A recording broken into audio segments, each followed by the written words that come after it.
This isn't a breakdown. It's a calculated demolition. For their final act, the Silva twins are going to burn it all to the ground. And we're all watching it happen in real time. This is their multi-million-dollar exit plan. They've been on our screens for years, a whirlwind of tears, turmoil, and twin tuition. But what if the narrative we've been sold, the one of two women desperately seeking love and validation, is the biggest long con in reality television history? What if the chaos, the heartbreak, and the plastic surgery are not symptoms of a crisis, but the meticulously executed steps of a scorched earth strategy designed for one thing and one thing only, to cash out and disappear forever? If you think this sounds crazy, you haven't seen anything yet. The evidence is hiding in plain sight, and tonight, we're going to piece it all together. Before we dive into the rabbit hole, do me a favor. If you're ready for the truth, hit that like button, subscribe to the Tell All tapes, and ring that notification bell because you are not going to want to miss a single second of this. This is the story of the Silva twins' final season conspiracy. To understand where we're going, we have to start where all great conspiracies begin, with a whisper, an industry rumor that has been quietly making the rounds among production circles and network insiders. The rumor is simple, yet it changes everything. The story goes that Darcey and Stacey Silva's long-term multi-show contract with TLC was approaching its end. Now, for any other talent, this would be a standard renegotiation. Period. The network would table an offer, the talent would counter, and they'd find a number to keep the cash cow producing milk. But according to sources deep within the industry, that's not what happened here. The Silva twins, the OGs of the Day universe, the women who helped build this franchise into the global behemoth it is today, allegedly did the unthinkable. They said no. Imagine the scene. Network executives, confident they hold all the cards, suddenly are faced with the two faces of their flagship spin-off walking away. The panic must have been palpable. The Day Fiancé franchise, for all its rotating cast members, has anchors. Angela, Big Ed, and a handful of others are pillars, but Darcey and Stacey are the foundation of an entire wing of the universe. Losing them would be a catastrophic blow. But the twins, the theory suggests, were tired. Tired of the cameras, tired of the public ridicule, tired of living their lives in a fishbowl of judgment and memes. They wanted out. But they are also, above all else, brilliant business women. They saw the network's desperation not as a problem, but as leverage. So, a new deal was allegedly put on the table. Not a renewal, not a multi-season extension, but a one-off, a grand finale, a single final season to end all seasons.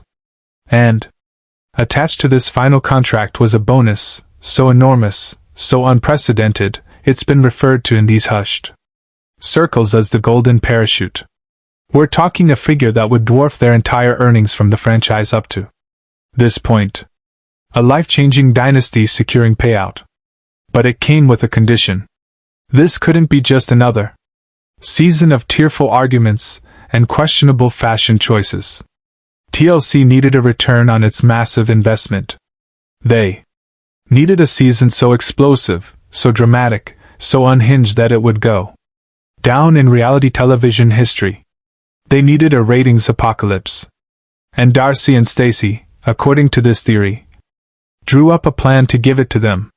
They created what we are calling the scorched earth strategy. This isn't just about creating good TV.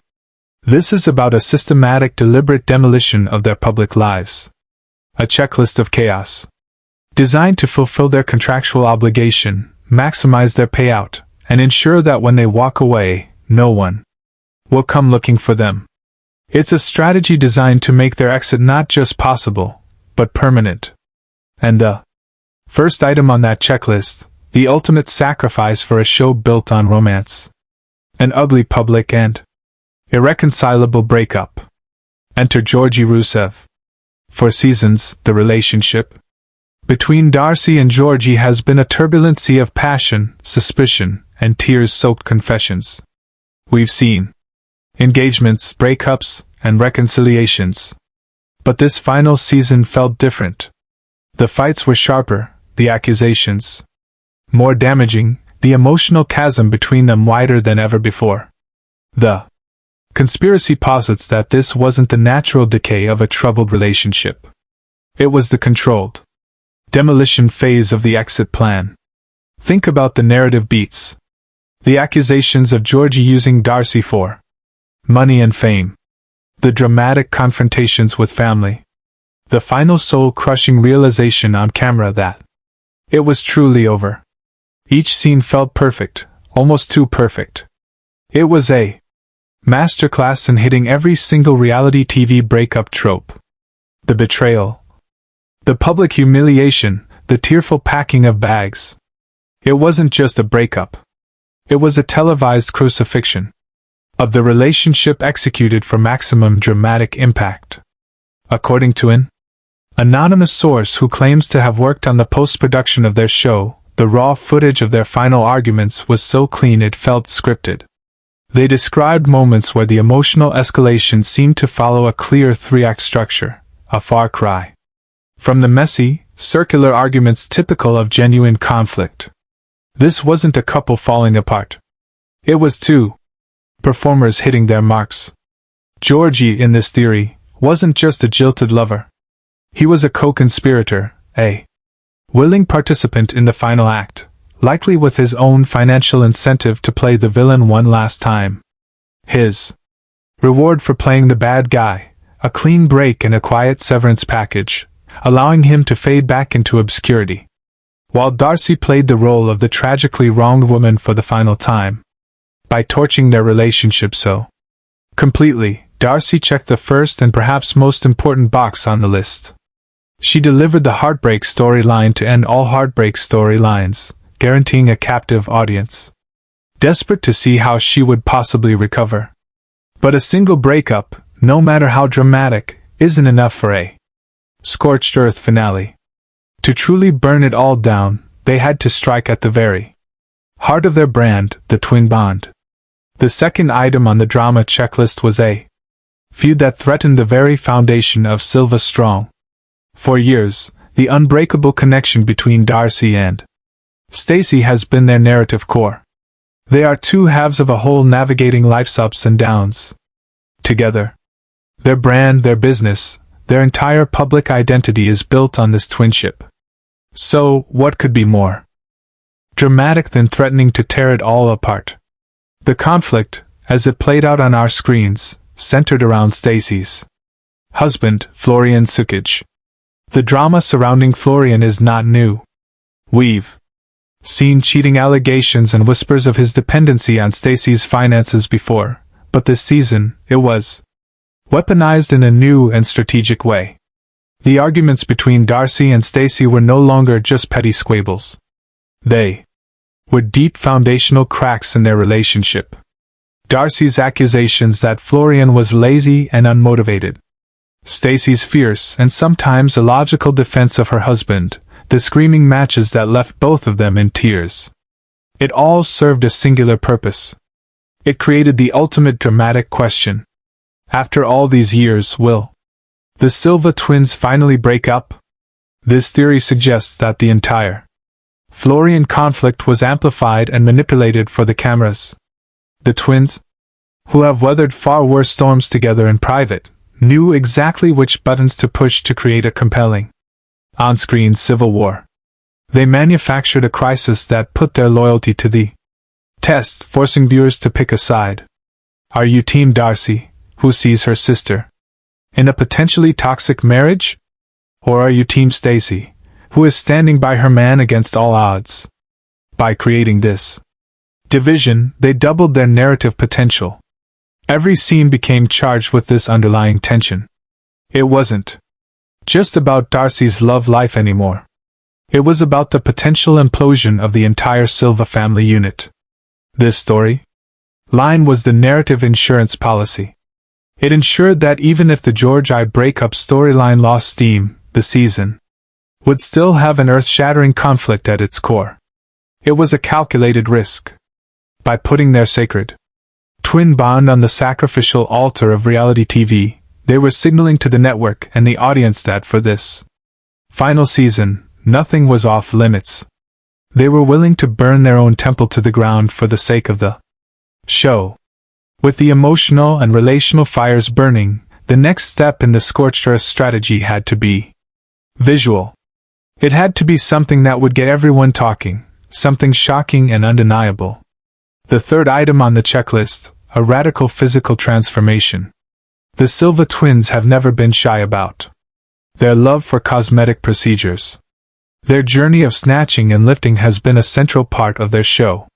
But recently, the transformations have become more extreme, more frequent, and more permanent. The theory posits that these latest, most dramatic surgeries were not just about personal aesthetics.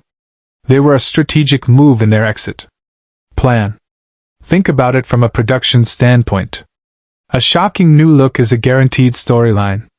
It generates headlines, social media buzz, and endless debate among the fan base. It's a visual reset button that forces the audience to pay attention. The trips to Turkey, presented as a quest for self-improvement, can be seen in this light as a production-funded plot device. But the conspiracy goes deeper. This isn't just about creating a temporary storyline for one season. It's about the long game. It's about severing the connection to their past selves. By altering their faces and bodies so drastically, they are in effect erasing the Darcey and Stacey that the world has come to know. They are creating new identities for themselves, shedding the skin of their reality TV personas. When they finally disappear from public life, the faces on their passports will look different from the faces plastered all over the internet for the last decade. It's a form of visual camouflage. They are preparing for a life of anonymity by becoming unrecognizable. This transformation serves a dual purpose. It fulfills the need for a shocking talk-worthy plot point for their final season, while also facilitating their permanent escape from the public eye. They are literally destroying the evidence of their former selves, one procedure at a time, leaving behind a version of Darcey and Stacey that exists only in the archives of TLC. It's a brilliant, if extreme way to ensure that when they walk away, they can truly start over, unburdened by the faces that made them famous. This leads us to the final and perhaps most counterintuitive piece of the scorched earth strategy, deliberately and systematically alienating their own fan base.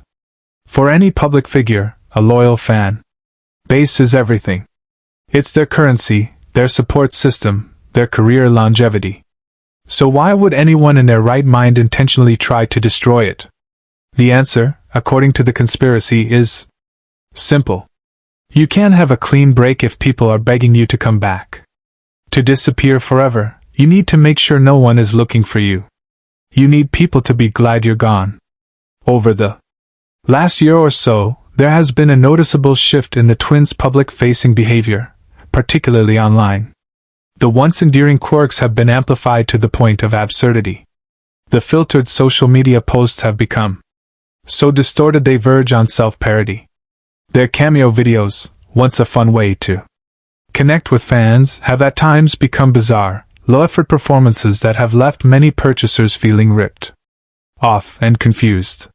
Their public appearances and interviews have felt increasingly detached and rehearsed. The theory argues that none of this is accidental. It is a calculated campaign of brand self-sabotage. They are methodically dismantling the persona of the lovable, unlucky and love women that fans fell for. They are replacing it with a persona that is chaotic, unrelatable, and at times unlikable. Every cryptic post, every bizarre Instagram live, every defensive response to criticism is a small, deliberate push, driving a wedge between them and their audience. They are creating fan fatigue. They are wearing down the goodwill they've spent years building up. The goal is to reach a point where the overwhelming public sentiment shifts from "we love Darcey and Stacey" to "we're so over Darcey and Stacey." When that happens, their exit becomes seamless. There will be no public outcry for their return, no petitions for another season. Instead, there will be a collective sigh of relief. By making themselves persona non grata, they are giving themselves the ultimate gift, the freedom of being forgotten. It is the final brutal and most brilliant step in ensuring their demolition is absolute, leaving behind nothing but smoke, ashes, and the memory of a reality TV show that went out in a blaze of glory. With the 4 pillars of the scorched earth strategy in place, the epic breakup, the family feud, the physical transformation, and the alienation of the fan base, the stage was set. The on-screen chaos was reaching its crescendo. The ratings were secured and the enormous final bonus from the network was all but guaranteed. But this brings us to the most crucial part of the entire conspiracy. The question that underpins everything. What is the endgame? Where does all that money go? This isn't just about retiring from television. It's about disappearing into a new life of unimaginable luxury and privacy. And for that you need more than a plan. You need a destination. This is where we uncover the offshore clue. For years, viewers have seen the Silva twins take lavish trips to glamorous destinations. Miami, Los Angeles, and most notably, Dubai.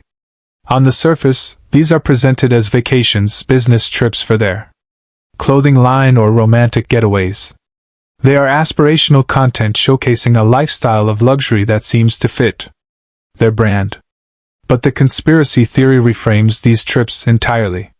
They were not vacations. They were reconnaissance missions.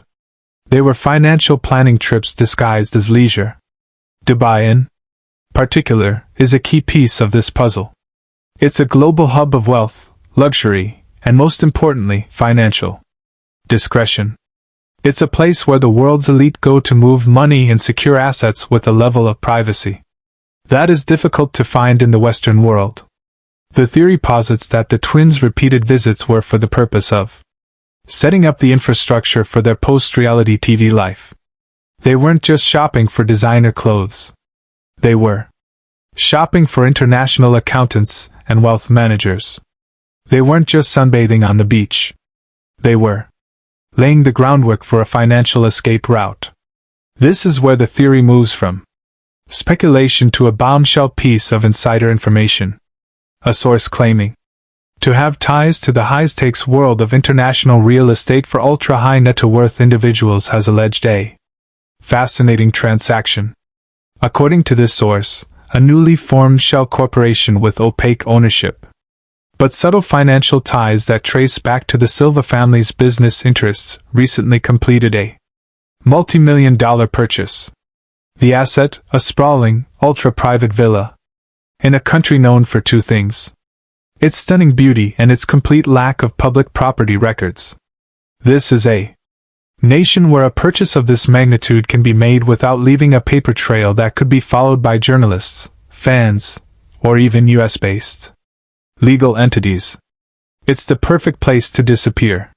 This alleged purchase is the linchpin of the entire exit plan. The massive final season payout from TLC isn't destined for a savings account in Connecticut. It's allegedly being wired directly to the offshore accounts of this shell corporation. A clean transaction that places the bulk of their fortune outside the immediate reach of the American financial system. That money is then used to secure their new life, their fortress of solitude, a place where the name Silva means nothing, and where the cameras of reality television can never find them. Their social media posts from these luxury locations were not just bragging, they were a form of misdirection. They were showing us the lifestyle but hiding the true purpose of the journey. They were building their escape pod in plain sight. And we were all too busy commenting on their swimsuits to notice the blueprint for their great escape. And so we arrive at the final act. The show has aired. The drama has been delivered. The contract has been fulfilled. All that's left is to close the curtains and take a final bow. But in the world of modern celebrity, the show doesn't end when the cameras stop rolling. The performance continues online and the Silva twins' social media presence in the wake of their supposed final season is, according to this theory, The closing credits of their masterpiece. The public fights, the cryptic messages, the social media meltdowns, these are not signs of a post-toe crisis. They are the last contractually obligated gasps of their public persona. Think of it as a severance of all ties.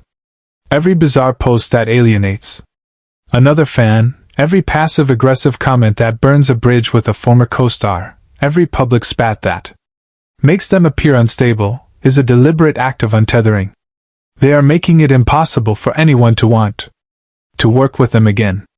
They are poisoning the well of their own celebrities so thoroughly that no network, no brand, no podcast would dare to touch them.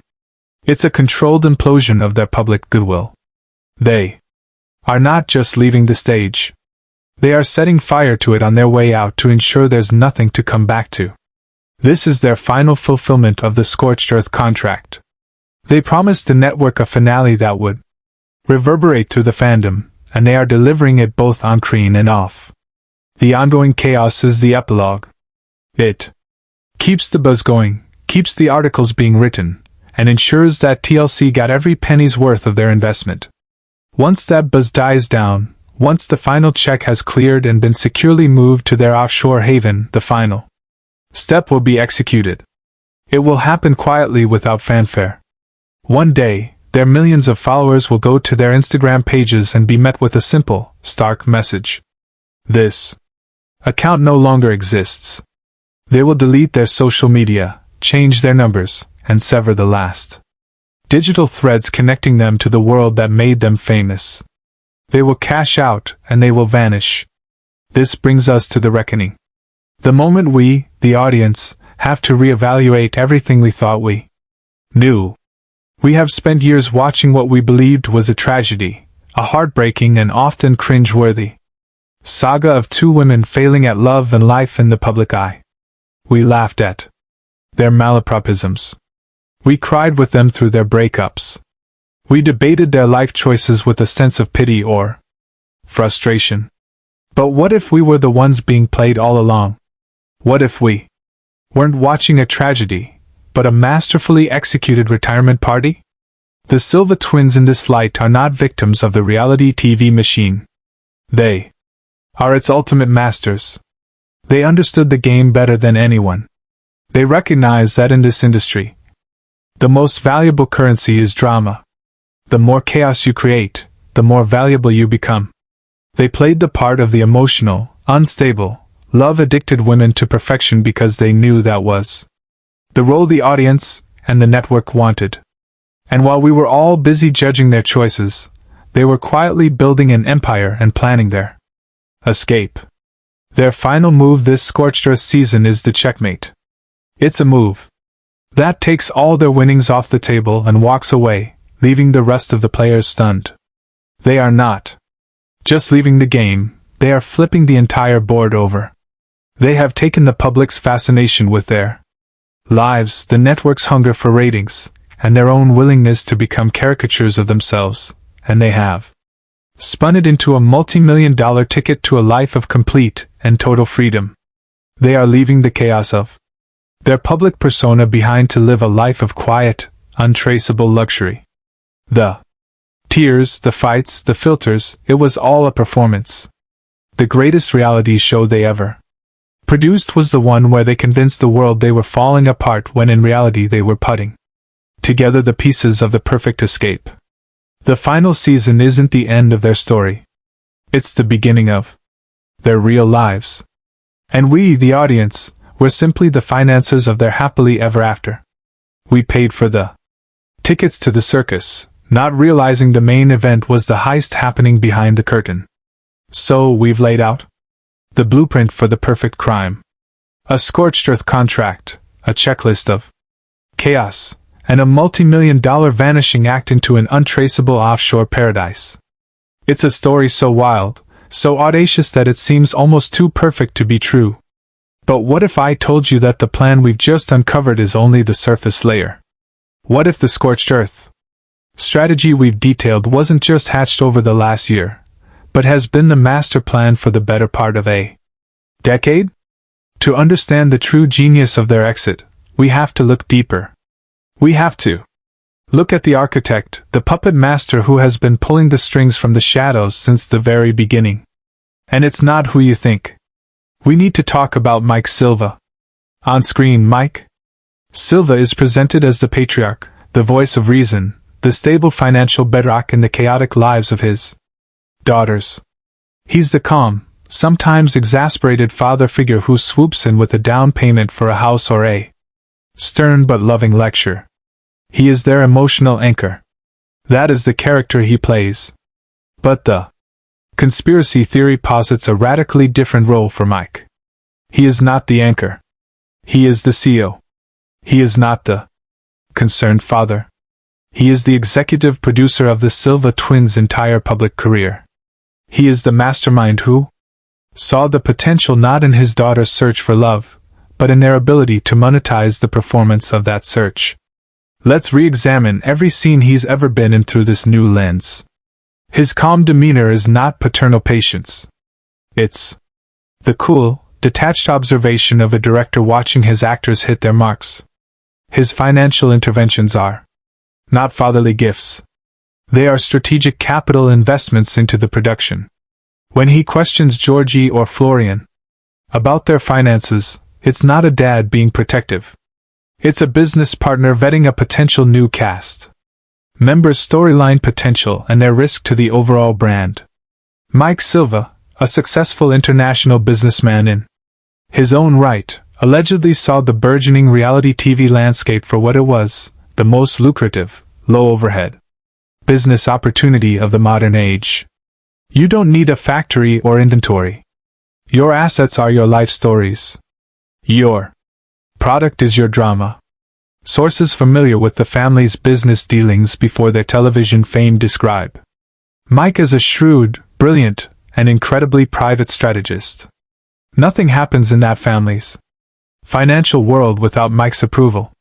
One alleged former associate claims he built his own success by seeing steps ahead of everyone else. The theory goes that when Darcey was first cast on Before the Days, Mike saw the opening. This wasn't just his daughter's minutes of fame. It was a market test, a pilot episode for a much grander show. He saw the audience's immediate intense reaction to Darcey's brand of high emotion, high drama romance, and he knew he had struck gold. From that moment on, he allegedly took on the role of their unofficial manager, guiding their careers not towards happiness, but towards maximum profitability. He was the one who allegedly coached them on brand building, on creating Silva strong, on ensuring Stacey was brought into the fold to create the powerful twin dynamic that would eventually land them their own spin-off. And he, with his knowledge of international finance and corporate structures, would be the one with the expertise to design the perfect impenetrable exit plan. The shell corporations, the offshore accounts, the real estate in countries with no public records. This isn't the work of two reality TV stars. It's the signature of a seasoned international businessman. Mike Silva isn't cleaning up his daughter's messes. He's orchestrating their final masterful heist. Once you accept the premise of a long-term plan, you can look back at their entire televised history and see it not as a series of random events, but as a calculated progression. Their time on the Day franchise before their own show was not just their origin story. It was their training ground. It was years of research and development for the Silva brand. Think of Darcey's relationships with Jessie Mester and Tom Brooks. From the outside, these were two train wrecks, two humiliating and painful public breakups. But within the framework of the conspiracy, they were invaluable learning experiences. They were dress rehearsals. With Jessie, Darcey learned the power of explosive conflict. The cutting of the steak on the bias. The arguments over appreciation, the dramatic storm-outs. These became iconic moments that cemented her place in the Day Hall of Fame. She learned that a volatile, combative partner makes for unforgettable television. She and the team behind her were taking notes, analyzing which fights got the most screen time, which arguments spawned the most memes, and which sound bites went viral. With Tom, she workshopped a different kind of drama. The drama of condescension, emotional distance, and the slow, agonizing fizzle of a romance that was never quite real. The "did you put on weight" comment, the key to the house that wasn't really a key to his heart. These moments taught her that the quiet cruelty of a dismissive partner could be just as compelling as a screaming match. These relationships weren't failures, they were focus groups. Darcey was honing her craft, learning exactly how to calibrate her on-screen persona for maximum audience reaction. She was learning what it took to be a leading lady in the world of reality TV. Stacey, in the meantime, was playing the crucial supporting role, the loyal sister, the shoulder to cry on. Her own simmering drama with Florian and the early cheating scandals were the plots, the secondary storylines that kept the narrative rich and complex, proving that a two-lead show was viable. They were building their case to the network, season after season, demonstrating their unparalleled ability to generate content. Every year, every fight, every desperate declaration of wanting to be loved was a deposit in the bank, building the capital they would one day need to negotiate their grand exit. They weren't just living their lives on camera. They were building a portfolio of dramatic assets, proving their worth to the network beyond any shadow of a doubt. And what was this all for? What was the ultimate goal that this decade-long performance was funding? It wasn't just a life of leisure. It was the establishment of a legacy, something real and tangible that would exist long after the cameras were gone. We need to talk about House of. On the show, their clothing line is often portrayed as a side hustle, a passion project that sometimes seems to take a backseat to their romantic drama. We see them having meetings, looking at designs and celebrating milestones, but it's framed as part of their girl boss persona, not as the central focus of their lives. This, the theory argues, is the single greatest piece of misdirection in their entire strategy. House of was never the side hustle. It was always the end game. The reality show had the marketing budget. Think about it. Most startup fashion brands have to spend millions of dollars on advertising, influencer marketing, and brand awareness campaigns just to get noticed. The Silva twins, guided by their strategic mastermind, found a way to have a major television network pay them to advertise their brand to a global audience for years. Every time they wore a House of Peace on the show, every time they mentioned a business meeting, every time the logo was visible in a scene, it was product placement of the highest order. They built a multi-million-dollar international brand and had their marketing costs completely subsidized by their television contract. It is an absolutely unprecedented and brilliant business model. The name itself, House of, in memory of their brother who passed away, adds a crucial layer. It grounds their entire endeavor in something real, something untouchable. It's their stated mission to build this brand as a legacy for him. This provides the perfect emotional cover for their ruthless ambition. They aren't just cashing in on fame. They are honoring a beloved family member. It makes their ambition noble. This theory suggests that the entire television arc, the search for love, the heartbreak, was all a vehicle to build the capital and the brand recognition for House of. Now, with their exit plan in motion, the business is established enough to stand on its own. They have a loyal customer base, international recognition, and after their final TLC payout, more capital than they could ever need to scale it into a global fashion powerhouse.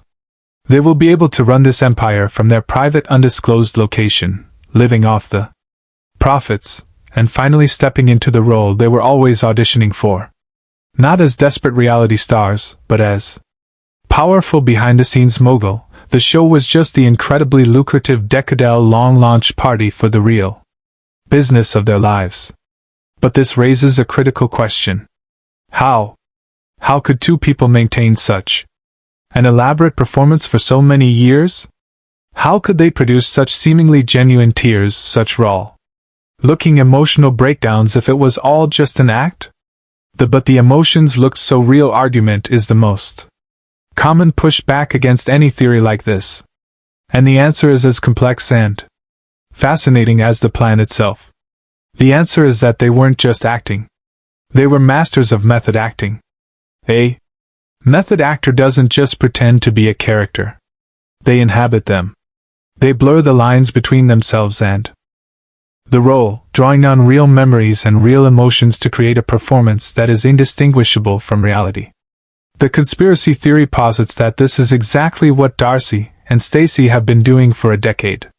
They created their on-screen personas. Darcey, the hopelessly romantic, emotional train wreck, and Stacey, the slightly more grounded but equally damned twin. And they have lived inside those characters for years. They understood that to be convincing, they had to feel the emotions they were portraying. So they learned to tap into their real-life insecurities, their real-life desires for love and stability, and amplify them by a factor of 1,000 for the cameras.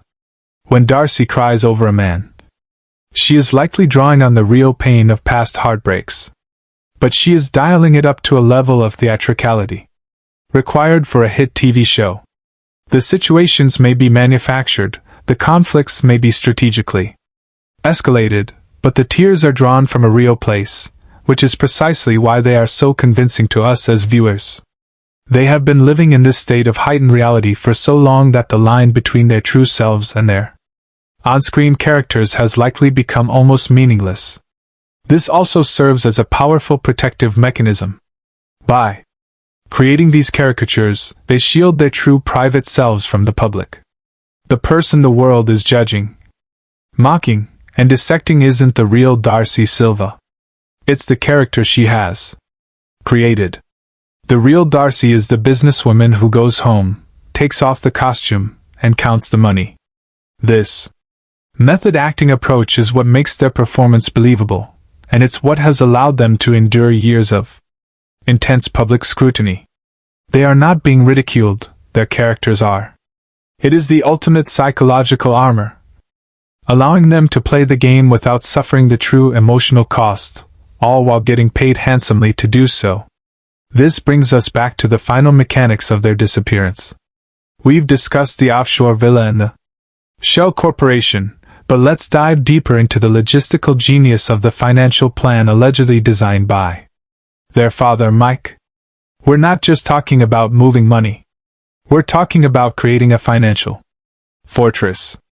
An insider with experience in forensic accounting for the super-rich has speculated on how a plan like this would work.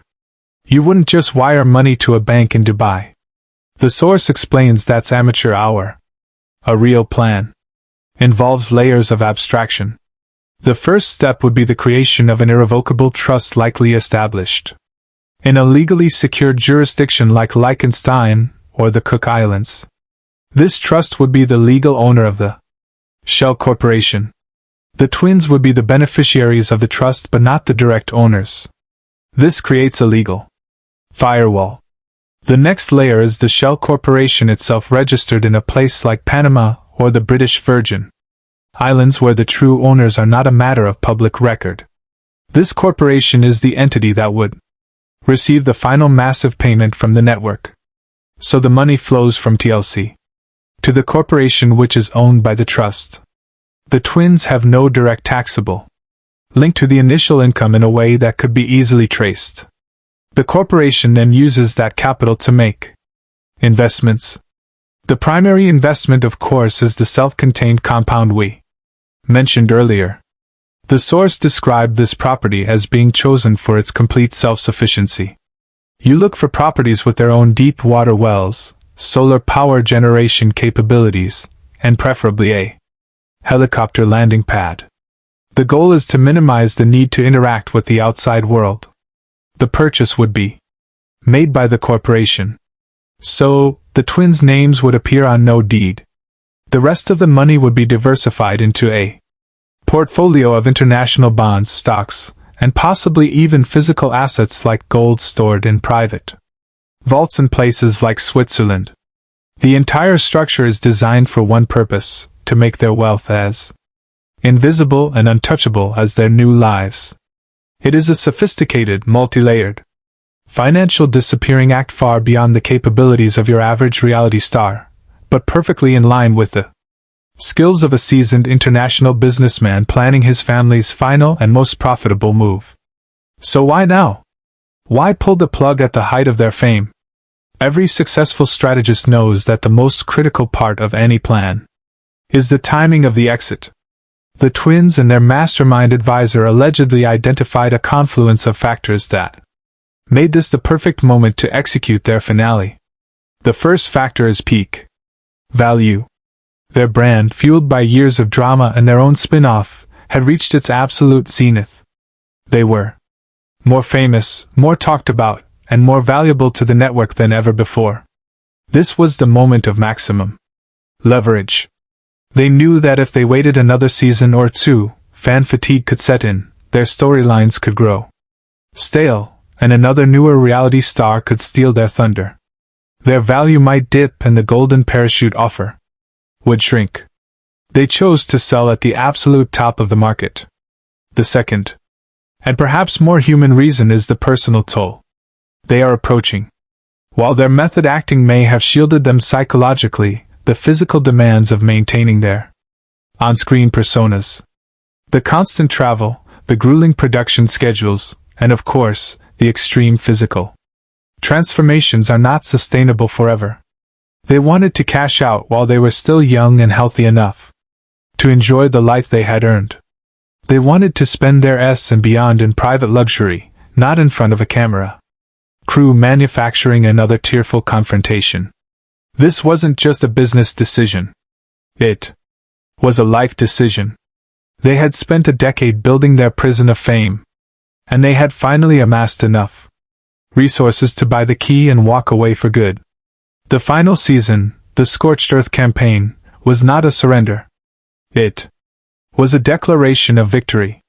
It was the final explosive lap of a race they had been running for years, knowing that a finish line of complete and total freedom was waiting for them.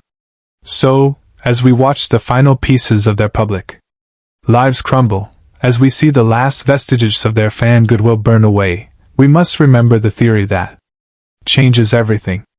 We are not watching a tragedy. We are not watching a meltdown. We are watching the most meticulously planned, brilliantly executed retirement in the history of entertainment. They have played the game. They have mastered it.